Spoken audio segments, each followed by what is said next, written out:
Alô, povo de Deus, aqui estamos para agradecer a Deus por mais um dia que o Senhor nos concede a graça da vida. Quero fazer uma oração, quero falar um pouco da palavra de Deus. Convido você para orar juntamente comigo. Senhor, meu Deus e meu Pai, em nome do Senhor Jesus, Pai, nós oramos a Ti agora, meu Deus, Te agradecendo pelo precioso sangue de Jesus vertido na cruz do Calvário, meu Pai, em favor das nossas vidas, meu Pai. Meu Deus, estenda a Tua mão poderosa para nos abençoar agora, ilumina a nossa mente, nos dá um entendimento, Pai, que venha do alto, que venha de Ti, Pai. Oh, Pai querido, nós precisamos Te conhecer, queremos estar perto do Senhor, meu Pai. Meu Deus, eu quero abençoar a todos em nome de Jesus. Amém. Graças a Deus. Temos aqui uma palavra de Deus para falar sobre a palavra de Deus. É importante a gente sempre ter uma palavra em mente, uma palavra no coração, para fazer uma reflexão sobre as coisas espirituais, porque existe o homem natural, existe o homem espiritual, ou como você quiser, existe o homem espiritual e o homem natural. Então nós estamos diante de uma situação muito interessante, que é a palavra de Deus. E o evangelho é o poder de Deus para a salvação de todo aquele que crê. Você crê? É muito importante a pessoa crer em Deus, crer em Jesus, crer no Espírito Santo. O texto que eu quero ler é esse aqui, ó, João capítulo 16, versículo 9. Do pecado, porque não creem em mim. Aleluia, glória a Deus, olha só. Do pecado, porque não creem em mim. Quer dizer, o homem, ele precisa ser convencido, essa palavra fala exatamente sobre isso, convencido do pecado.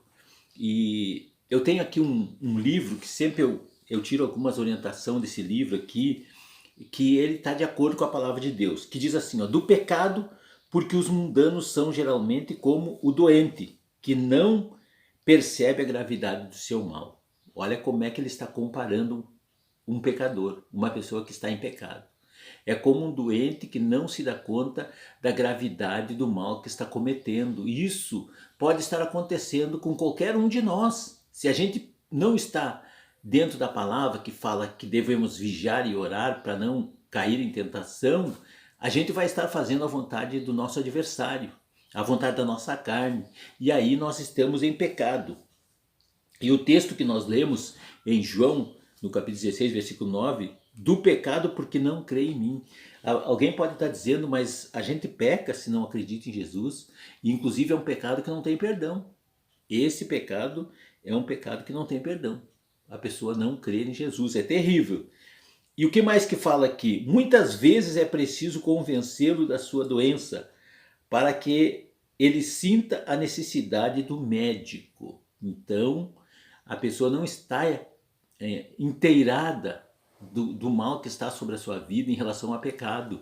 E a comparação que faz é como aquele doente que não está sabendo que aquilo que está acontecendo é algo que ele precisa tomar providência. Ele precisa ser convencido, convencê-lo da sua doença para que ele sinta a necessidade do médico. Quer dizer, é preciso, esse trabalho que a gente faz é exatamente para convencer o homem, para que o Espírito Santo convença, porque é o Espírito Santo que vai convencer.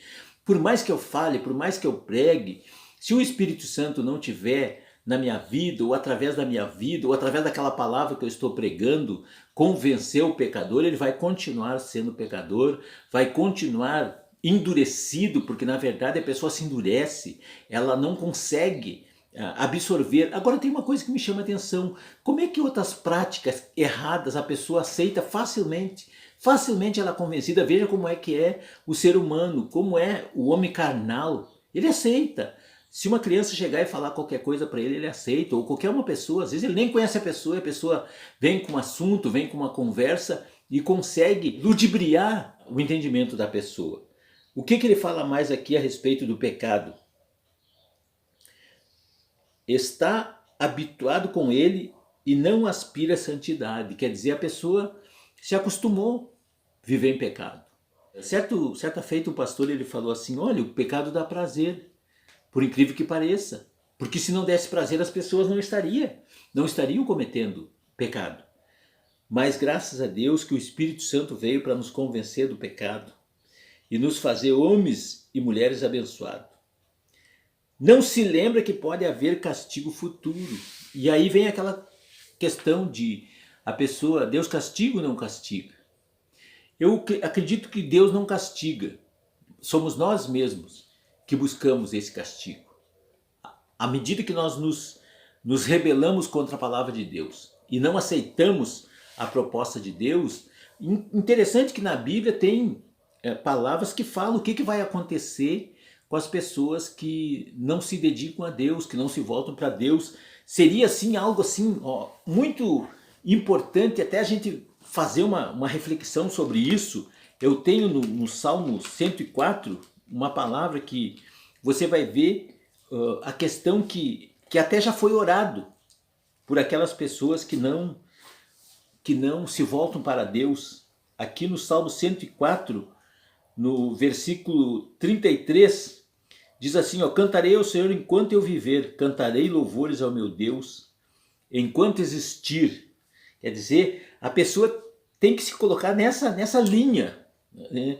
Fazer um propósito com Deus. Enquanto eu viver, eu vou adorar a Deus, eu vou louvar a Deus. Mas veja bem aqui no 34, diz assim, desapareça da terra os pecadores. Olha só, já existe uma oração contra os pecadores, contra as pessoas que insistem em viver em pecado, para que eles desapareçam da terra. A minha meditação a seu respeito será suave. Eu me alegrarei no Senhor. E aí no 35 que ele fala, eu falei errado, mas é o 35. Desapareçam da terra os pecadores e os ímpios não sejam mais. Viu só? Os pecadores, os ímpios, existe uma oração contra o pecador, contra o ímpio. Aí ele diz assim, e encerra essa palavra, bendize, ó minha alma, ao Senhor, louvai ao Senhor. Interessante que ele começa falando, aqui ele termina falando do mesmo modo que ele começou. Se você observar no versículo 1, ele diz, bendize, ó minha alma, ao Senhor.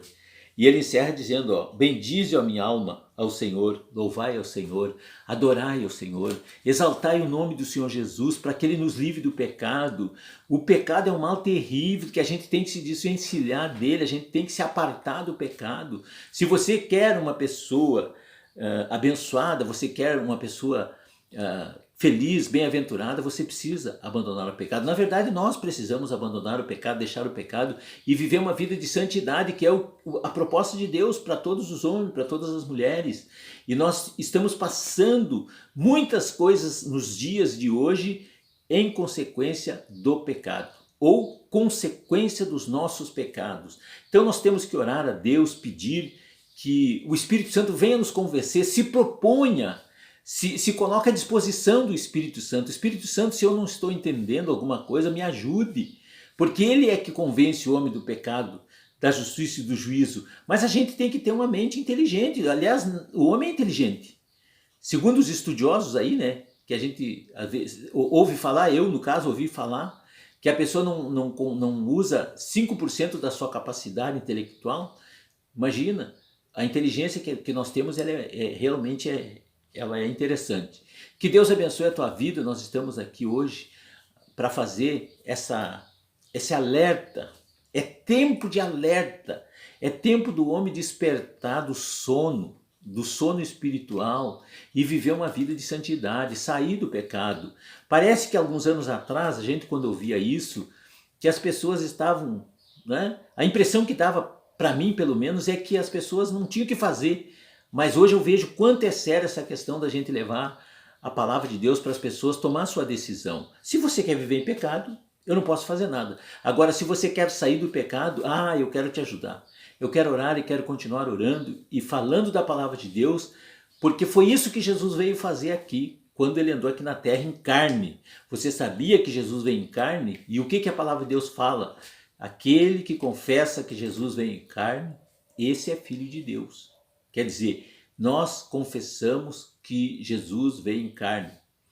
E todo aquele que confessa que Jesus veio em carne é de Deus. Aquele que confessa que Jesus veio em carne é de Deus. O que essa palavra quer dizer, na verdade?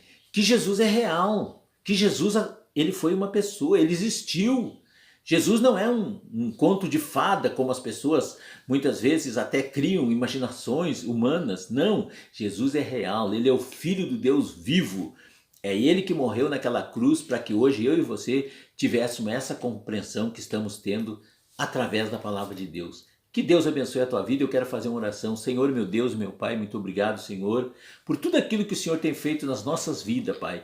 Abençoa os nossos companheiros, abençoa os nossos amigos e que o Espírito Santo nos convença cada dia mais, Senhor, para termos uma vida de santidade na presença do Senhor Jesus Cristo. Amém, Senhor.